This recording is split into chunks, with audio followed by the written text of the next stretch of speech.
E aí, galera, esse é o segundo vídeo sobre a República Oligarca. Lembrando que o último vídeo foi sobre os aspectos políticos, né? A estrutura política da República Oligarca, para a gente entender como foi esse jogo de poder que eles montaram, e montaram muito bem, porque era uma estrutura que poderia ter vigorado por mais tempo, só não vigorou porque dependia de aspectos macrosociais para além do controle das oligarquias estaduais.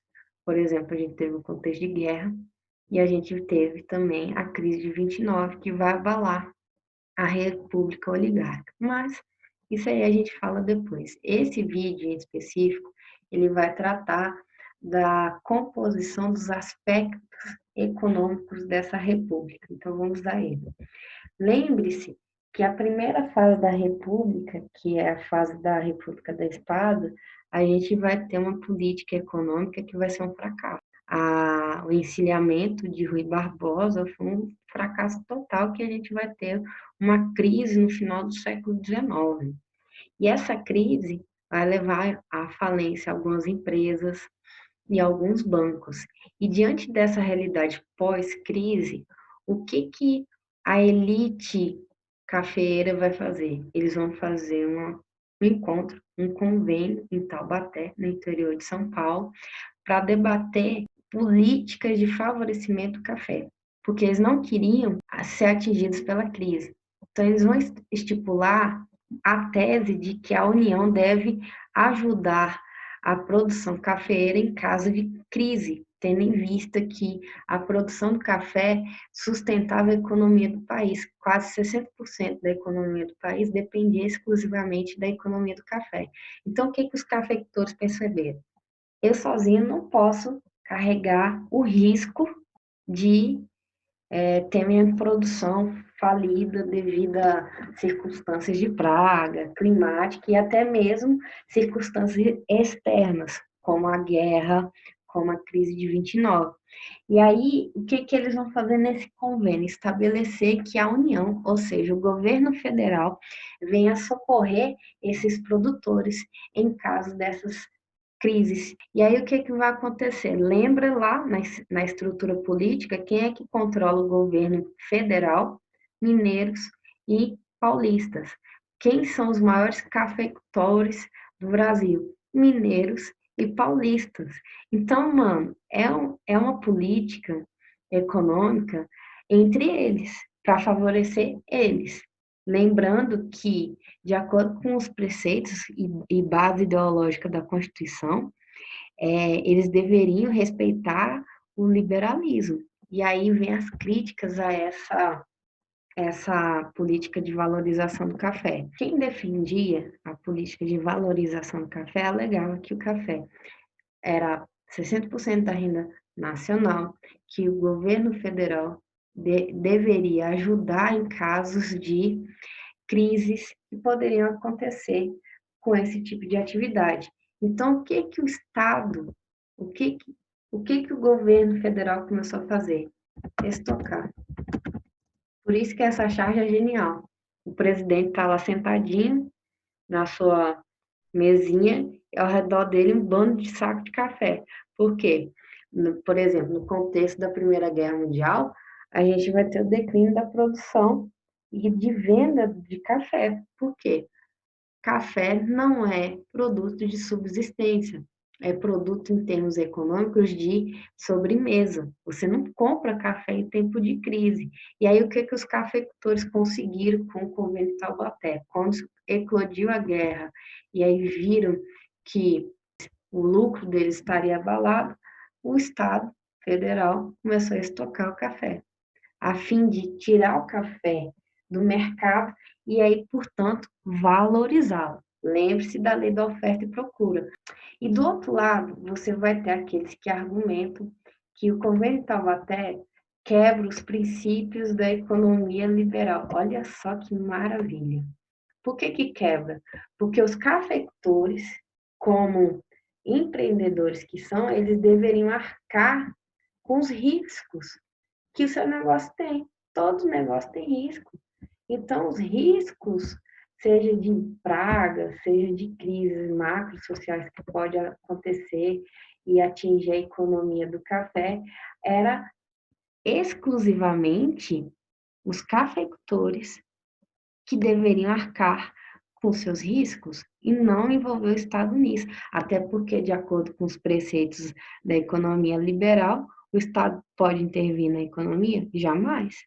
Quer dizer que o Estado só pode intervir na economia se você estiver, tadinho, sofrendo crise periódica, aí o Estado tem que te acudir, porque aí quando você tem lucro, o Estado não pode tocar no seu dinheiro. Então, o que os críticos estão apontando é a hipocrisia que há no convênio de Taubaté. Tranquilo? Isso aí é importante porque vai valorizar mais ainda do que é o café, a produção do café, frente a outras produções. Lembre-se, nem toda a região do Brasil é propícia para a produção de café. E aí vai aumentar mais ainda a desigualdade econômica entre os estados. Depois do Convênio Taubaté, o Brasil entra na guerra. Isso vai ser lá no final da guerra, porque o Brasil se mantém neutro quase todo o conflito, até porque não era interessante como um país produtor agrícola, basicamente, porque o Brasil não tem uma indústria forte para abastecer outros países ao ponto de exportar a sua indústria.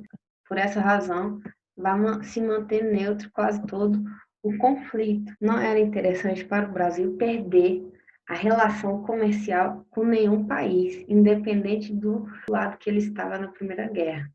Por ser um país que dependia dos seus produtos de agroexportação, não havia nenhum motivo o Brasil declarar guerra a um lado ou ao outro. Isso só vai acontecer de forma externa, quando o navio brasileiro que estava cheio de produto agrícola foi atingido, aí sim houve uma ruptura das relações diplomáticas, a Alemanha vai atacar outros navios.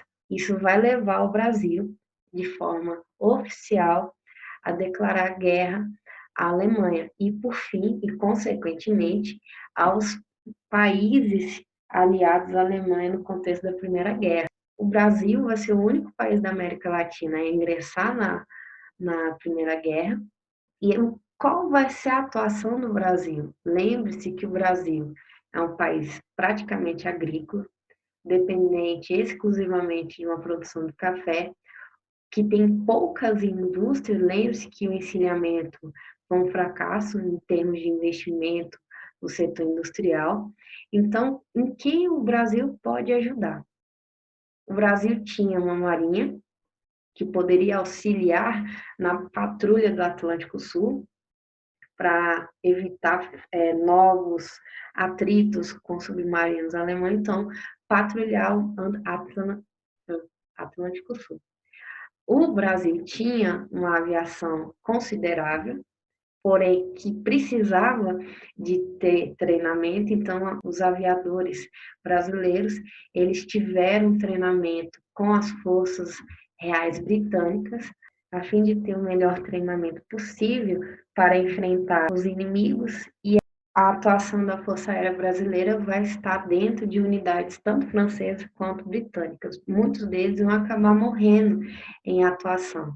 Então, é errado dizer que, mesmo tendo poucos recursos bélicos, o Brasil não levou combatente, levou sim. A atuação deles foi pouca, decorrente da realidade bélica do país. A atuação maior, digamos assim, onde o Brasil vai se destacar, vai travar várias batalhas, principalmente na região do Mar Mediterrâneo ali. Mas o foco de atuação vai ser em ajuda médica e auxílios às tropas através de produtos primários de subsistência e também produtos primários de manutenção diária de utensílios de guerra, por exemplo, bota feita de borracha. E o Brasil tem uma região chamada Amazônia rica em borracha. Então, a extração de borracha durante a Primeira Guerra vai aumentar para atender as demandas das tropas da Aliança Entente. e essa vai ser a realidade do Brasil até o fim da guerra. A exportação do café vai diminuir durante o contexto da Primeira Guerra, isso é fato, mas não vai abalar a economia do Brasil, porque durante a guerra ele vai conseguir exportar outros produtos que vai permitir que o país mantenha-se em equilíbrio, mesmo com a baixa na produção de café. Tranquilo? O que vai quebrar mesmo a gente vai ser a crise de 29, mas aí é outro vídeo. Com a crise do café, a gente vai ter um ambiente propício para o caos, porque o café é a base da economia, não está produzindo. A gente tem poucas indústrias, isso significa que o setor industrial ainda está gestado, ainda não tem tanta potência. E a gente tem uma classe trabalhadora, tanto de imigrantes quanto brasileira.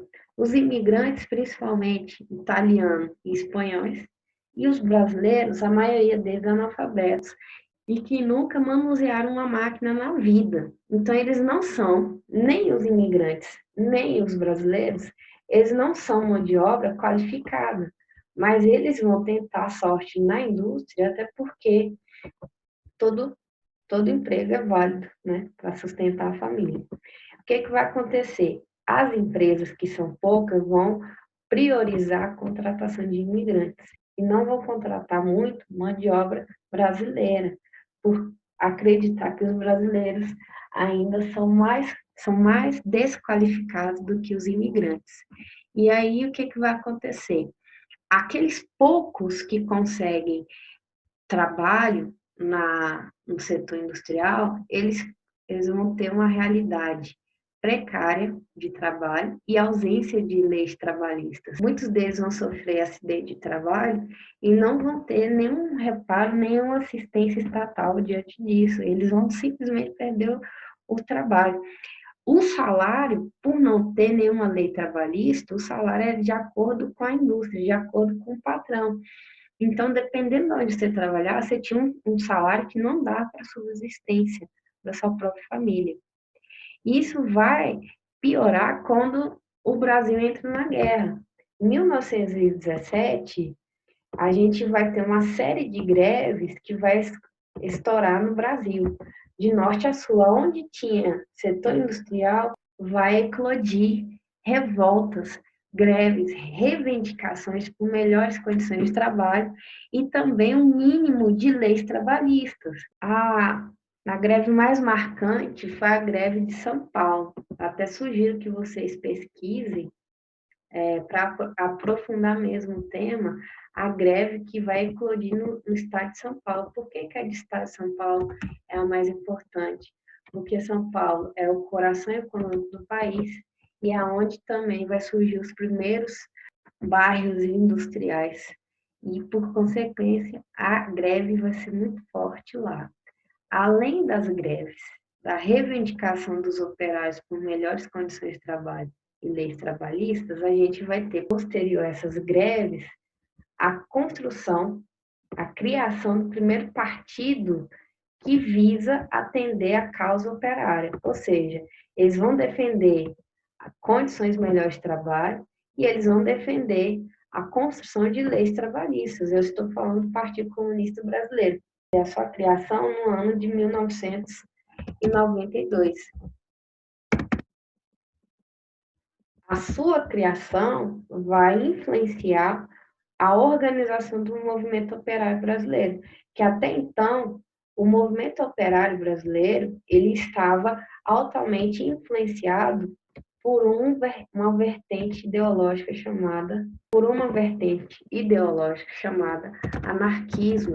O anarquismo era muito forte entre os imigrantes italianos e espanhóis, principalmente, que eles vão protagonizar as greves de 17, porque antes não existia Partido Comunista, só existiam organizações anarquistas que visavam a ruptura do Estado e a construção de uma sociedade mais justa. Então, não é errado dizer que a formação inicial da classe trabalhadora tinha como base os ideais anarquistas E aí, depois, com a criação do Partido Comunista, a gente vai ter a entrada de uma nova ideologia também de esquerda que visa atender às necessidades da classe trabalhadora. O socialismo científico. Por que o socialismo científico? Porque a base, o espelho, digamos assim, a influência para o desenvolvimento do Partido Comunista no Brasil vai ser a Revolução Russa. E a Revolução Russa tem como base ideológica os preceitos de Marx e Engels, que são os teóricos base do socialismo científico. Tranquilo? Então, essa aqui é a base original da formação do movimento operário no Brasil. A gente tem uma frente anarquista que prega outra estratégia diferente do Partido Comunista Brasileiro, vai organizar a classe trabalhadora em associações sindicais, por isso que aqui a gente tem anarcossindicalismo, que é uma criação desse período para tentar atender as demandas dos operários que fizeram as greves, principalmente no ano de 1917, não foram as únicas, mas é um ano que vai eclodir muitas greves em decorrência da realidade do Brasil entrar na Primeira Guerra Mundial, e depois a gente tem o Partido Comunista Brasileiro tentando também fazer uma base política no movimento trabalhador, mas usando a lógica que foi perpetrada na Rússia, ou seja, você faz o processo revolucionário por meio de estágios. Eles vão tentar criar uma consciência na classe trabalhadora de que a forma mais viável para eles conseguirem os seus objetivos, como as leis trabalhistas, melhores condições de trabalho, é dando fim ao sistema capitalista, assim como os anarquistas queriam. O que seria a tese do socialismo científico em estágio? A gente, para atingir ao comunismo, ou seja, chegar numa sociedade não há mais luta de classe, onde não há mais exploração de uma classe sobre a outra, a gente precisa de um período de estágio. E esse período de transição seria o socialismo, ou Estado socialista. É necessário esse período de transição para dar fim a todas as estruturas do capitalismo, porque você não quer manter nenhuma estrutura do capitalismo, porque de acordo com os teóricos do socialismo científico, a base do capitalismo é a exploração, é a opressão de uma classe sobre a outra. Então, para chegar ao comunismo, essa parte tem que deixar de existir. E para o socialismo científico é necessário esse período de transição. Já o anarquismo acredita na autogestão, ou seja, eles são contra toda forma de autoritarismo. E para eles, o Estado socialista também é uma forma de autoritarismo. Para eles, a organização ela tem que ser horizontal. Ele vai propor uma organização, uma estratégia horizontal para evitar o autoritarismo um sobre o outro. Então, esse foi mais um vídeo sobre a República Oligárquica.